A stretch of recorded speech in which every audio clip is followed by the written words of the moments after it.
आर्य समाज के लोग तो फिर आर्य समाज के लोग हैं, उसमें मेरा नाम मत लेना। तो मैंने उन्हें कहा कि आप ऐसा करो, आप सबको ये कहो कि ऋषि दयानंद के जन्मदिन पर रोज नहीं करते तो जन्मदिन पर यज्ञ कर लो। जो यज्ञ नहीं कर सकता वो दीपक तो कम से कम जला ले।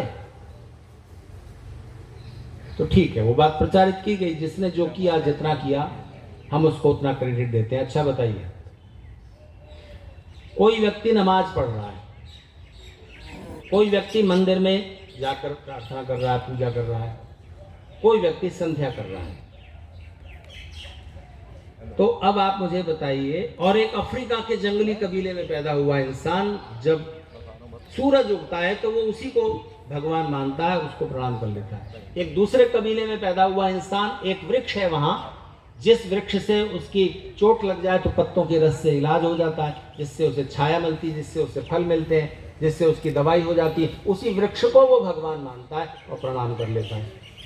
एक वो है जो उस कबीले में जन्मा है, जिसमें उस वृक्ष को भगवान मानने की परंपरा है, लेकिन एक रोज उस वृक्ष को प्रणाम करता है, एक बिल्कुल नहीं करता किसी भी दिन।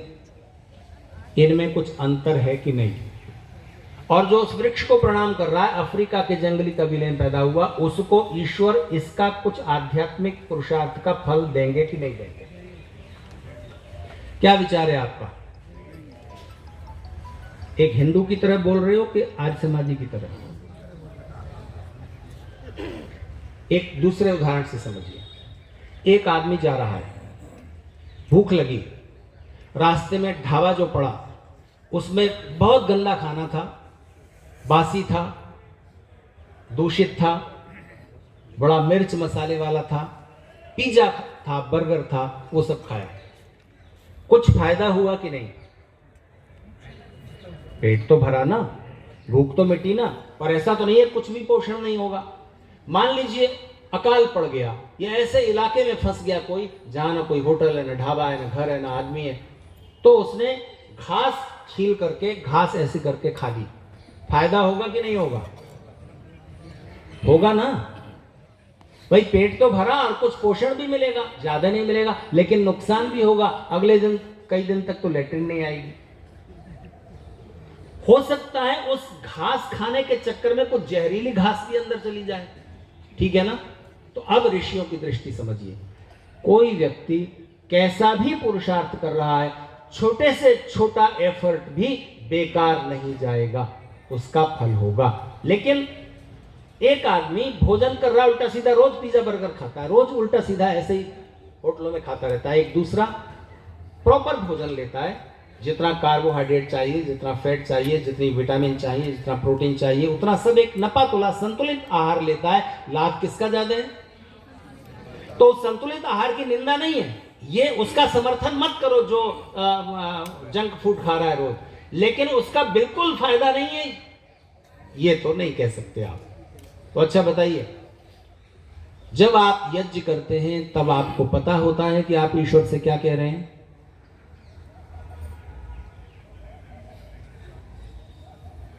आपका मन पूरे यज्ञ के दौरान न जाने कहां कहां घूमता रहता है, क्योंकि आपको मंत्रों के अर्थ नहीं पता। हाथ से सामग्री उठाई और अग्नि में डाल दी, इसमें और मूर्ति पूजा में कोई खास अंतर नहीं है। अंतर तो है पर खास अंतर नहीं है। जिस दिन आप समझकर यज्ञ करने लगोगे, उसके संदेश, अग्नि के चारों ओर पानी क्यों फैलाया, संदेश समझकर करने लगोगे तो आपका मन उसमें जुड़ जाएगा। खैर, मैं अपनी बात को विस्तार नहीं देता, 12:01 हो चुका है, बस 1 मिनट की बात और आपसे करूंगा। हम सूर्य नहीं बन सकते, अपने हिस्से का एक दीपक तो जलाएं। दीपावली क्यों मनाते हो? दीपावली इस सामाजिकता का, इस सामूहिकता का भाव जगाने के लिए है कि आप अकेले नहीं जी सकते हो। मनुष्य सामाजिक प्राणी है, सूरज नहीं है। कार्तिक की अमावस्या सबसे अंधेरी रात होती है, प्रकाश का दूर दूर तक कोई अस्तित्व नहीं होता। उस समय हम सूर्य के न होने को, उसके अभाव को दूर कर सकते हैं। अपने हिस्से का एक दीपक जलाइए। एक एक व्यक्ति एक एक दीपक जलाता है, पास पास रख देता है और दीपकों की माला तैयार होती है। अंधेरे को पराजित होना पड़ता है। माना कि ऋषि दयानंद नहीं है, ऋषियों की परंपरा का वो युग समाप्त हो गया, पर ऋषियों की विचार हमारे पास है, वो दृष्टि हमारे पास है। अपने हिस्से का एक एक दीपक जलाइए और अंधेरे को पराजित होना पड़ेगा। एक सवाल और बात समाप्त कर दूं, बताइए सूरज बड़ा है कि दीपक? एक बच्चा भी जवाब देगा सूरज बड़ा है। पर एक कवि की दृष्टि से देखिए, महादेवी वर्मा हिंदी की प्रसिद्ध कवयित्री, वो कहती हैं सूर्य तो भूषण है गगन ही का, सूर्य तो ईश्वर की रचना है और आकाश का भूषण है, सूर्य तो भूषण है गगन ही का, पर तुम्हारा सृजन यही दीपक। रोशनी का सृजन करने का अधिकार परमेश्वर ने अपनी बात केवल मनुष्य को दिया है। आप ही दीपक बना सकते हो, रोशनी क्रिएट कर सकते हो। सूर्य तो भूषण है गगन ही का, पर तुम्हारा सृजन यही दीपक। रात में सूर्य से बड़ा दीपक, रात में सूर्य से बड़ा दीपक। अच्छा, क्यों दीपक जलाते हो?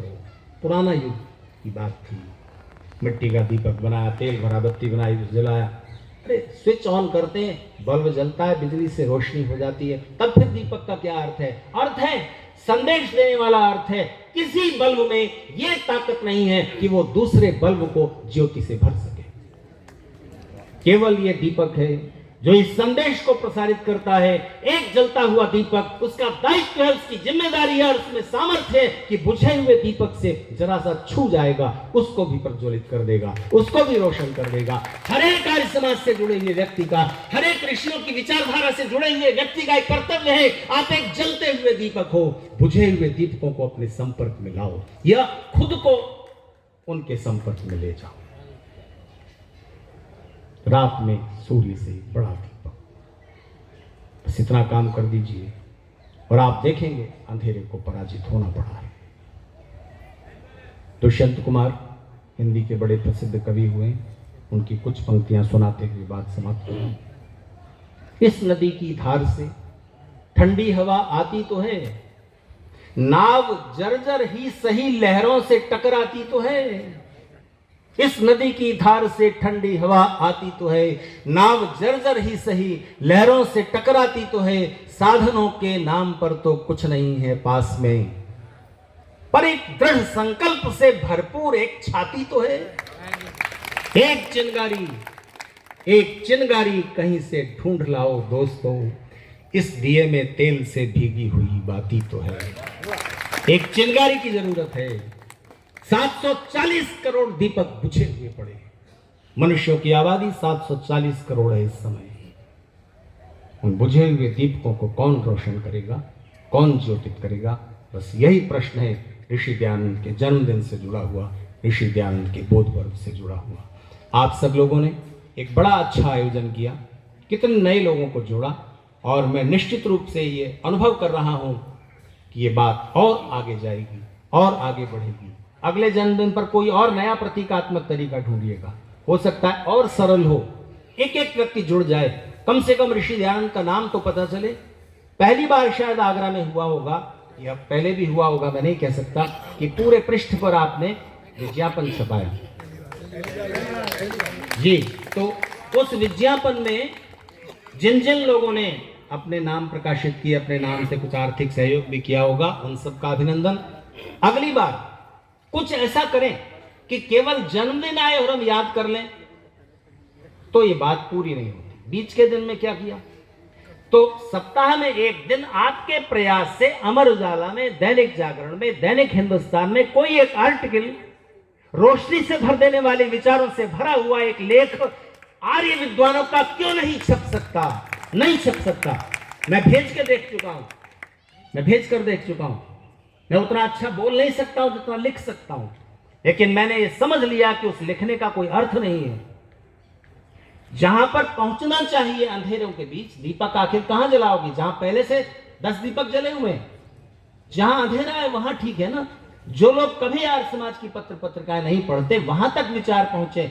आप भेजते रहिए, लेख वापस आ जाएंगे। उसके लिए तो कुछ और अंडर द टेबल कोशिश करनी होती है। हमारे आदरणीय मनोज खुराना जी जानते हैं, तो वो कोशिशें करने में हिचकिचाइए नहीं।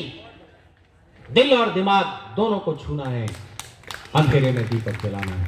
आप सबका फिर से बहुत बार अभिनंदन।